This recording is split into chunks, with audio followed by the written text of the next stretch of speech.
nasezeye ku bantu bose twakuranye inshuti zanjye papa wanjye mbabarire ku byo ngiye gukora narahimutse igisubizo cyanjye ndumva ari ugupfa nta kindi ntabwo njye wowe usubira njye ntabwo nkuramo imoto muzane cya muzane we muzane cya njye ntabwo nkuramo imoto ukora nambi ndabo Nishano reko turi muguna nambara ibintu ndamukubisa nda munshakira inkoni sha Karaki ndekeze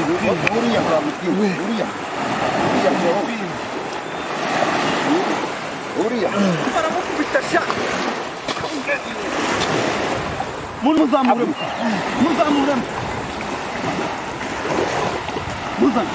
muzana atakurusha ingufu uri kujya hejuru tujyane mfashe mani ndamukubita mfashe tumujyane mani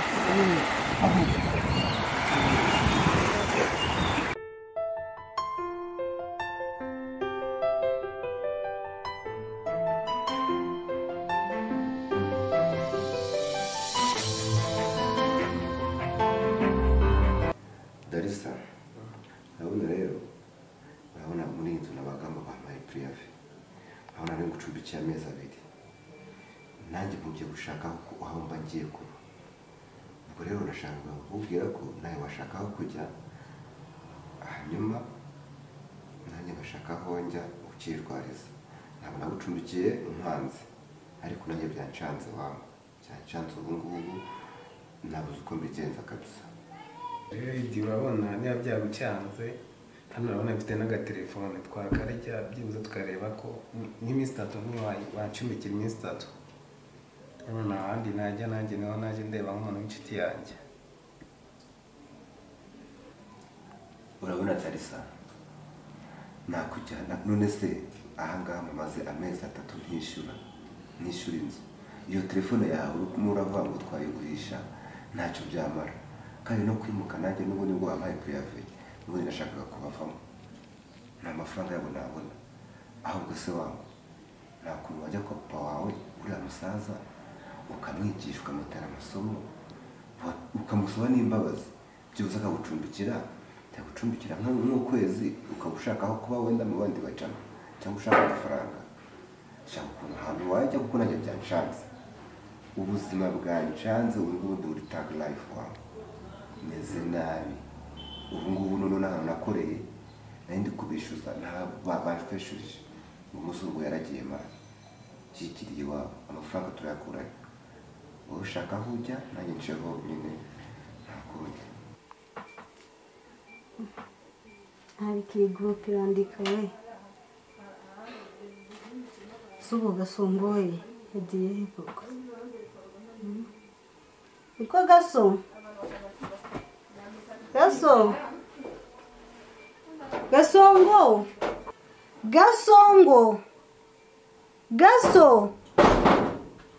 Salama mabja. Iko subo wagiye he? Nande ku marembo ariko. Envelope nagutumye ayibonye se? Nayibonye. Ngwino uje ku isoko. Sega subo wagiye he koko? Burije no kumuntu guhamagara akavuza induru. Nande hafi mukuri pe. Ese iyo envelope wagiye ugenda wayizinze? Ni ngombwa mugende uyibebetanye mu nzira. Ni nyinshi niyo nande ko ariyo nziza. Kurana ni nziza. Izinge rero. Ashira dara amavuta yashize genda uzanira ikiro y'amavuta utebuke duteka gafiriti. Ndetse isosi hari. Yego. Ihute nyaruka. Gasongo mbabare ntutinde. Biri papa. Uciruka babe no kuri pe. Caho gira vuba. Ntutinde.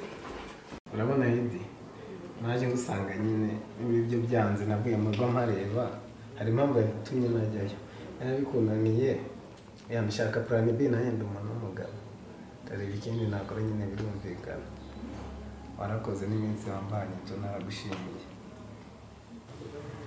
ase Darisa uriya babarubizwa nubwo nagucumbikiye ko hari tutaganiriyeho nabonaga uri utrese cyane ufite ibibazo byinshi ariko noneho nubwo tugiye gutandukana buriya mama Darisa mama Sabrina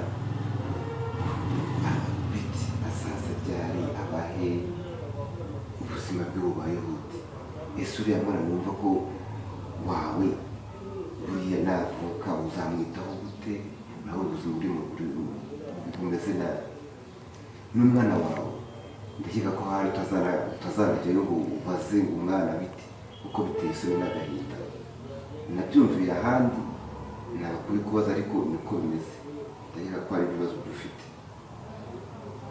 umwana wawe uzamwita nde buriya azitwa iki kuri wowe uzamwitaho ute nanjye njya kwitekereza bikancanga aho rwabo inshuti yanjye cyane ariko birancanga kabisa yambara umubyeyi ijya Sabrina hanyuma mvuye kubivugaho be n'umwana we byaba birabareba nanjye ubuzima bwanjye n'ubwanjye ibintu byose byabaye ntiwabinshyizeho ibibazo byose ubuzima bwose bw'indimo ntiwabikoze umva rero n'umwana we kabisa ahubwo ngize n'amahirwe uriya mwana yanapfa ntanavuke none nashaka no kumenya ibyabo ubu ubuzima bwanjye bwonyine ndi kureba dare ugeza ukwifuza ko umwana wawe apfa koko ufite ibibazo bikomeye ubu si muri sosiyete urabona uriya mwana wo mu akahe gaciro uburyo agiye kuvuka wabikoreraga iki wabikoreraga iki kibaza nyina cyane ikibazo gikomeye ugomba kwicara hamwe ugatekereza ibaze mama wese ari hehe ubu niba yanarapfuye ntubizi nyina azakubana na papa ari n'umubyeyi wanjye njye nayo ndi umwana mu rugo kumva niba wacitse niba ibintu byose yabiteguye niyo mpamvu ntacyo mbitekereza ari umwana na nyina ndumiwe none se ubwo umwana navuga uzamwita azaba iki cyawe azitwa na nyina uriya musaza azamwita ntabwo ndisi uriya musaza afite agaciro ko kuba yanakwirukana iwe pe ntabwo ndumva utamuhe gukina ntabwo nahagera nanjye kabisa gusa ikote ryo ryabaye ritera bite ntabwo narenze ko urimo hano hanyuma witegure ya gahunda tugira yo gusohoka yo muri famiye dusangamo hano nshaka ko tuza gusohoka n'ibishaka kuganiriza ubwo witegure mu kanya ndaza kubabwira tumanuke nta kibazo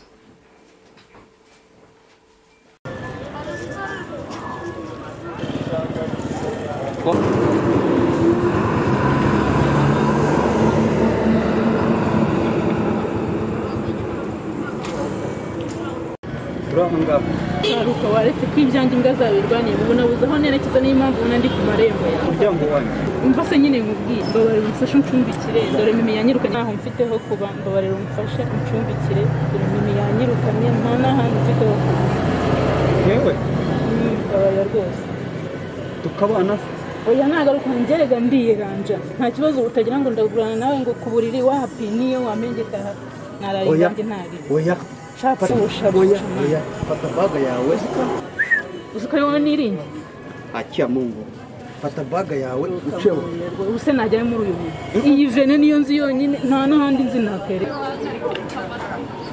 Halo bite Darisi biracamo kumamagaye se akabazo kameze gute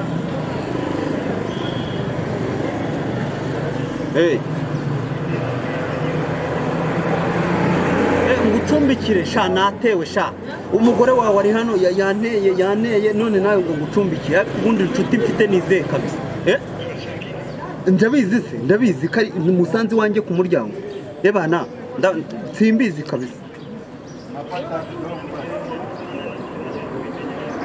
sawa sawa urumva kunanutse ni karibu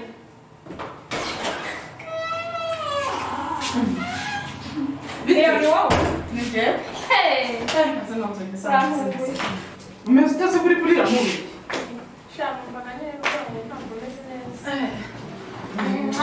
Amakuru. yes se ko mba mukeye cyane Nabirenze. Uzi ikintu kinzanye kuruta ibindi? Shushuta ari he? inde Shushute. nta kibazo Shora. Uramwirukanye? Uriya mukobwa ibintu yankoreye. ahubwo warakoze Shati ntabwo nari mbizi twahura uriya munsi kuko wari wantunguye. Andi makuru se? Ako sha urakeye.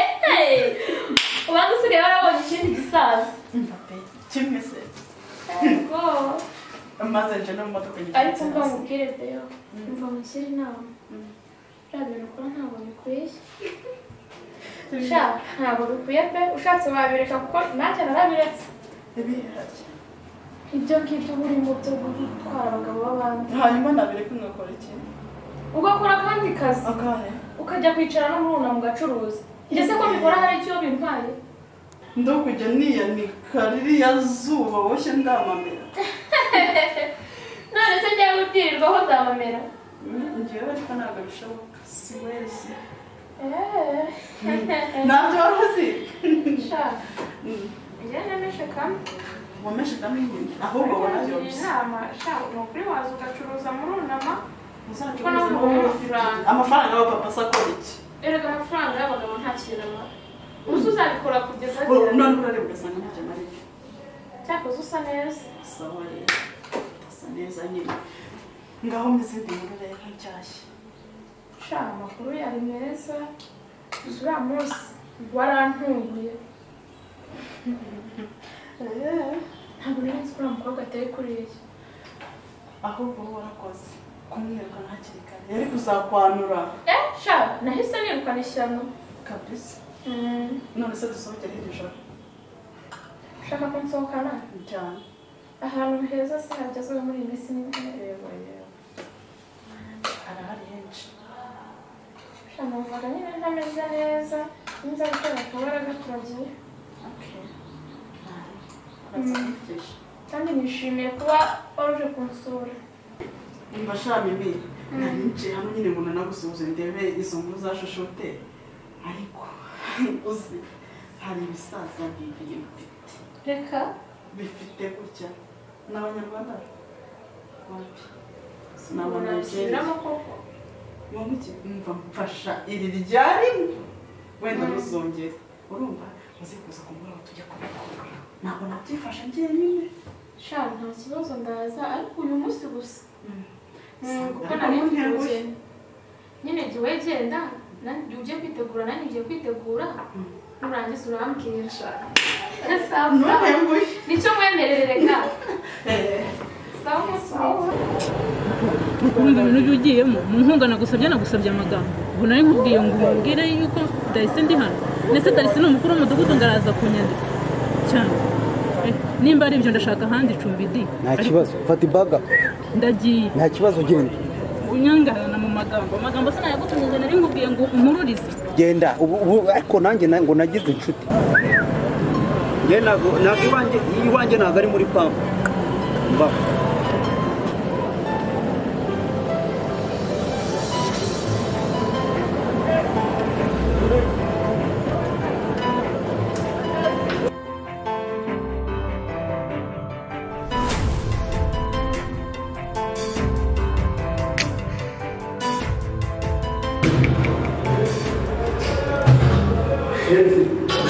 Bari iwanjye none bari kubandira isiseme ngo baze ngo bacumbike ako wagesha uba inzu yanjye nayubatse imvura igenda azamuka abayesikariye imwe ebyiri eshatu enye eshanu eshatu zirindwi kubera aha ngaha barangiza ngo ngiye ngo bacumbikire habaye iki babahe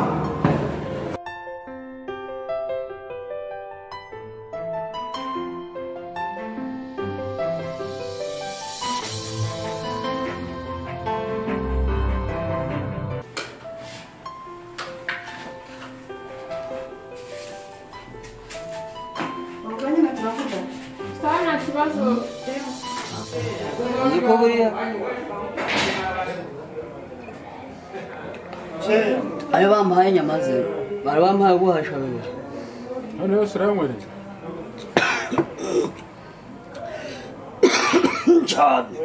ariko ntugire ikibazo uriya mugabo mbona yarataye umutwe ntabwo ari bubyibuke ntabwo ari bukwe ko yaguye yo guhaha ntabwo ariwo ntayambaye ahubwo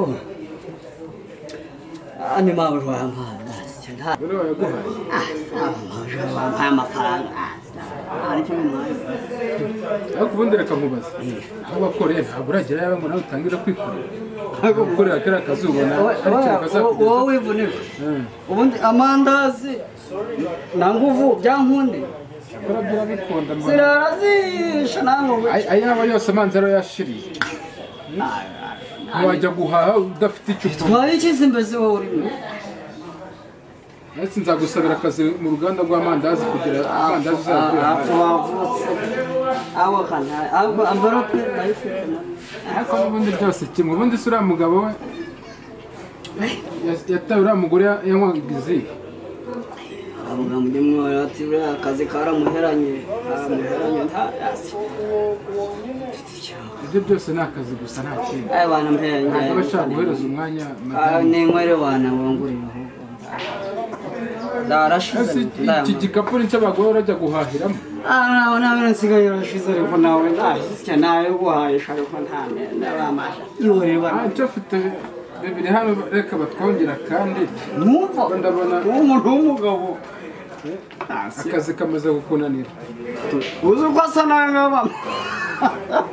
Akareba baguhaye nayo nguhaye ngo kugira bagurira kandi gacupa. Ntacyo reka banzanira kandi. Bahamagara umuseriveri akuzanira kandi. Yadi.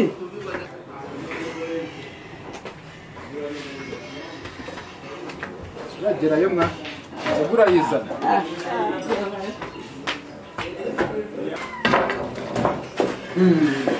Ewa, ndabona ibintu hano ari tushoti nyinshi cyane utamenya bagusha. Ariko sha wowe ni bosokanye. Ukaba ari umwana wawe mukuru ngana gutyo.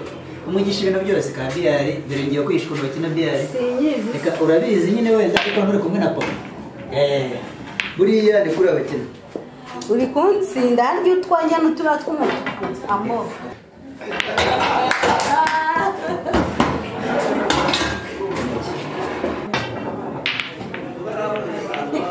Okay. Buriya rero ni kuri abatsinda. Abana gutsinze. Uranyibye. Sorry, umubyeyi umwana. Hanyuma ntabwo reka tuganire ikiganiro cyatuzanye. Gukina turakinnye, cyara tuganire. Rero mu kabari se shaho.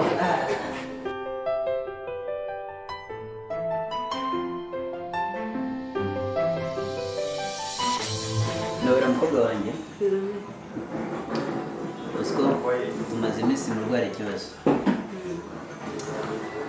Ariko nawe ni ngombwa ngo tujye tuganira kuko umaze gukura. Gusa amakuru make mfite ni uko ni nabyo bitumye nza kuganiriza cyane. Usigaje wiyahuza inzoga nabimenye. Urimo uranywa inzoga nyinshi nkaho hari ikindi kintu kirimo. Rero ntabwo biba bikwiriye umuntu w'umukobwa nkawe. Urabizi neza ko mu minsi ishize Mama Sabrina ikibazo cyawe mu rugo arakimenye. Twaramubuze. Ariko Papa Darcy ndakeka wenda story yanjye urayizi. Narayikubwiye na Mama Sabrina atarayikubwiye. Kwihangana byageze ukajya byanga pe. Ntekereza ukuntu twahuse turi abana babiri kuri papa, umwana umwe turamubura, nisa ntawuzi ahari. Ntekereza ukuntu mama yaje gupfa, papa agashaka Mama Sabrina. Mama Sabrina akamfata nk'umwana we, papa nawe akongera agapfa. Si abantu babiri mbuze. Mama Sabrina arankunda pe, nanjye mubera imfura mubera umwana. Siko nta muntu n'umwe wari uzi yuko ari mukadata. Ariko ukuntu watwakiriye nawe watwakiriye nk'umubyeyi. Watubereye umubyeyi nyawe pe. Ikintu cyambabaje gituma no kwiyakira bijya byanga. Ni ukuntu Mama Sabrina yaguhemukiye natwe byaradutunguye ndetse n'umwana we Darcy. N'uwo nari nsigaranye nk'umubyeyi ndamubona. Nkabura aho nahera. Buriya iyo nabaga ntanyweye sinabashaga kuba naza mu rugo. Nowera. Ibibazo bibaho ariko ikintu gifite agaciro cya mbere ni ukubivamo. Ntabwo waheranwa n'ibyo bintu ngo bitume bigutwara bikwicire ejo hazaza. Reka tugaruke. Murabizi ko Mama Sabrina yaragiye turamubura. Ntabwo afite ibyiringiro ko wenda twamubona. mwese ubundi wamugira n'impuhwe na nkeya ku buryo byuze twatanga n'amatangazo tukamenya ngo ari na hehe. natanze amatangazo rwose nabeje abantu bose cyakoze ibyiringiro Sabrina we ibyiringiro rero ko yaboneka Sabrina we rero noneho cyaje gutumbura kikanarusha ibindi nayo mpamvu naje kuganiriza maze kumenya amakuru ko Sabrina yaje kugira ikibazo agakora impanuka kandi bashobora kuba yamaze no gupfa kuri wihangane kandi ubyakire nta kundi niko bigenda niko isi imeze ihangane bigenze bite ni ikibaye